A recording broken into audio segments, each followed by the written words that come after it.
Арбия сырденежжилер Андрей Артеменко, Андрей Айдерове Василь Сороканын адвокатлары тарафындан берілген шикаятлер бақылажақ махкеме отырышы 2 аптаға қалдырылды.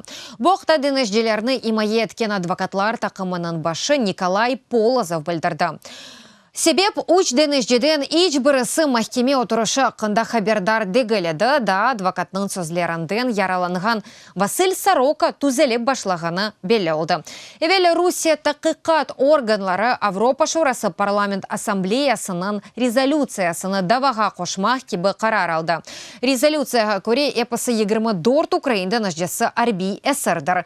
Ал азырда адвокатлар тақиқатның қарарына итираз білдірмекті ноябрьдің 25-інде Кереч боғазы янында Русия махсус қызметлері Одесса лиманынан азақ денізі бойы Мариуполь лиманына ел тұтқан Украинаның Бердянск ве Никополь катерлеріне ве яны қапури буксеріне ұжым етіп, оларны запт етті. Украин денежделері енді 4 ай деваманда Русия әсірінделер. Москвадаки махкеме оларны апрельның сонуна қадар тәқифке алды.